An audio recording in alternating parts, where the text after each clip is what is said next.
여러분 안녕하십니까, 반장입니다. 이스라엘은 경제적으로 그리고 군사적으로 강국으로 평가받는 나라입니다. 2020년 기준 1인당 명목 GDP는 4만 달러를 넘어섰으며 아시아에서는 최초로 우리나라가 2019년 이스라엘과 FTA를 체결하여 양국 간의 교역이 점차 확대되고 있는 상황입니다. 이스라엘은 지리적 위치로 인해 분쟁이 많은 터라 GDP의 30% 이상을 국방비에 투자하는 나라입니다. 몸집이 크진 않지만 군사 강국으로 인정받는 이유는 이러한 수적 열세를 커버하는 무인 전력이 세계 최정상급이며 현대전에서 핵심 전력인 드론 기술의 수준 또한 독보적이기 때문입니다. 참고로 우리나라의 서처라는 무인 정찰기도 이스라엘에서 가져왔는데 여기에 실전에서 인정받은 미사일 방어 시스템과 세계 최강의 정보기관인 모사드를 필두로 한 압도적인 정보력은 이스라엘을 군사 강국으로 구분하기에 충분한 조건이라고 전문가들은 평가합니다.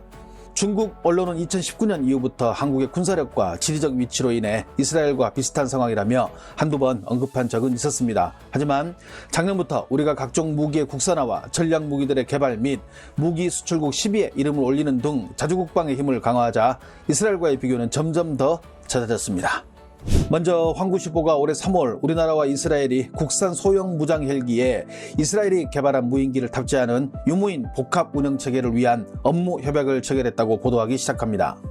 이스라엘의 관련 기술이 세계 최정상급에 있는 만큼 이런 기술들이 한국에 유입되어 군사력 방면으로 한국의 무인기 전력이 강화되는 것을 내심 우려하는 분위기입니다. 아무래도 차세대 전략 기술이라 차후 우리의 이런 기술을 바탕으로 한 무인기의 전력 증가는 중국에게도 좋지 않은 점으로 작용하기 때문일 것입니다. 그러면서 황구시보는 이번에 한국이 그 파트너로 미국이 아닌 이스라엘을 선택한 점을 의외로 여겼으며 아마도 이스라엘이 미국과 비교해도 기술력에서 뒤지지 않으며 오히려 저렴한 가격이 한국을 매료시켰다고 분석하기도 했습니다. 중국의 언론 매체인 덩신왕은 한국과 이스라엘을 경제, 군사, 지리적 위치까지 비교하며 상세히 보도에 눈길을 끌었습니다. 2020년 GDP는 9위에 군사력 순위에도 6위에 오른 한국은 이스라엘과 같은 미국의 우방이라는 점과 경제적 힘을 바탕으로 군사력을 강화하는 스타일 등이 이스라엘과 유사하다고 밝혔습니다.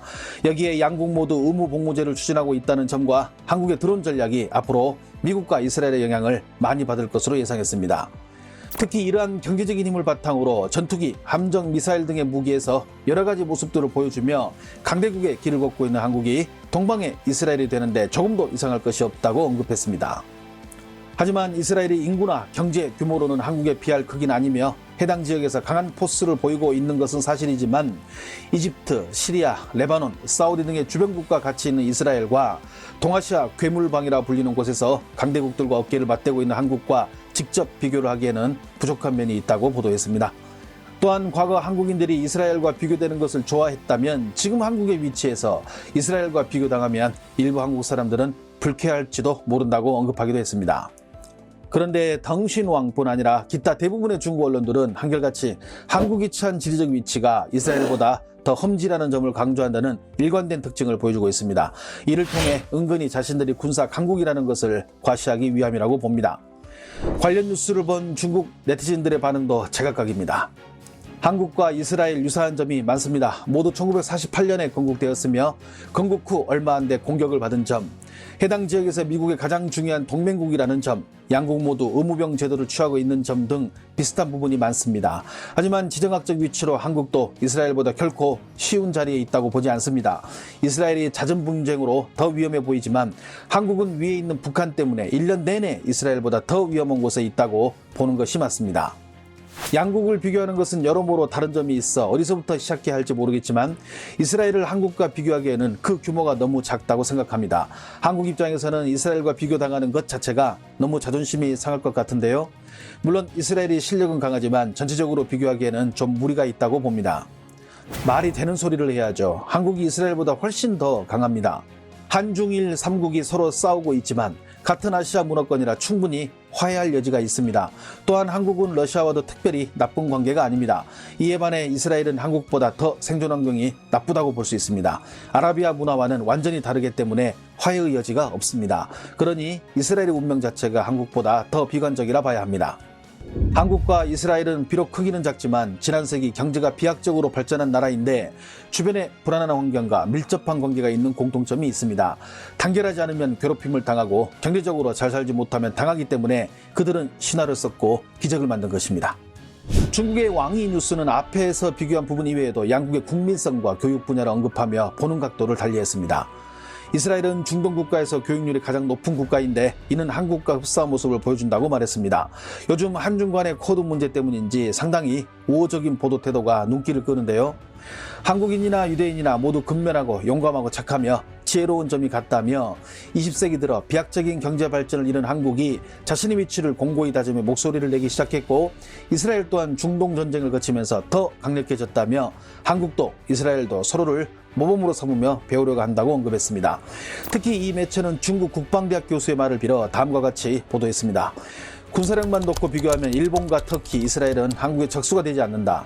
일본 자위대는 전투력이 퇴화됐으며 이스라엘은 군의 현대화, 군비, 규모 면에서 한국의 적수가 되지 못한다. 서우닷컴은 무기 분야와 관련하여 한국이 이스라엘과 다른 점이 있다며 관련 부분을 상세히 보도했습니다. 한국이 이스라엘과 무기 제작에서 다른 점은 크게 5가지로 요약할 수 있는데 이러한 이유로 한국의 무기들이 시대를 풍미하고 있다고 전해 눈길을 끌었습니다. 초기 부족한 기술력을 미국이나 선진 유럽 등 동맹국들을 통한 기술의 도입으로 자체 제작의 기틀을 다지는 점, 기술적 자주화를 이루기 위해 인재를 끊임없이 발굴하는 점, 자신들의 문화적 우위로 얻은 장점을 이용한 독특한 마케팅 방식, 네 번째로 이스라엘과 유사한 가성비를 이용한 판로의 확보, 마지막으로 각 나라에 맞게 기술 이전 등의 방식을 통해 구매층을 넓히는 점을 꼽았습니다. 이런 방식은 현재 중국의 군수산업이 깊게 생각해볼 문제라며 중국의 무기는 한국보다 더 많은 시간과 비용을 들여 개발하고 가격도 더 합리적이지만 국제무대에서 한국에 비해 그 판매 수량이 턱없이 부족하다며 그 이유를 기술력에서 찾지 않고 한국산 무기가 국제사회에서 중국산 무기보다 더 잘 팔리는 이유는 미국이 한국 무기를 인정하기 때문이라고 밝혔습니다. 앞에서는 기술의 자주화를 언급했지만 뒤에서는 미국 때문에 한국산 무기가 잘 팔린다는 정말 앞뒤가 대조적인 보도를 내보내 뉴스를 보는 저도 이해가 잘 되지 않았습니다. 마지막으로 대중신문망은 양국을 비교하면서 한국에게 조언도 전해줬는데요. 현재 한국은 자신만의 목소리를 내며 국제사회의 거대한 풍랑을 잘 헤쳐나가며 자신만의 장점을 잘 발휘하는 나라지만 만약 국제사회가 요구하는 모습에 부응하지 못한다면 동방의 이스라엘이 되기 전에 동유럽의 폴란드가 될 수 있다며 만약 그렇게 된다면 폴란드처럼 강대국의 사이에서 점점 더 자신의 위치를 잃을 것이라며 차후 한국의 행보가 주목된다고 보도했습니다. 지금 중국 언론이 남에게 조언할 처지가 아니라고 보는데 이렇게 우리를 위해서 모든 언론들이 발벗고 나서 우리의 미래를 걱정해주니 정말 고맙기만 합니다. 우리와 이스라엘 국민들 모두 명석한 두뇌와 높은 교육열을 자랑하고 짧은 기간에 이룩한 놀라운 경제성장 그리고 과거 독일과 일본으로부터 겪은 치욕의 역사까지 유사한 부분이 많습니다.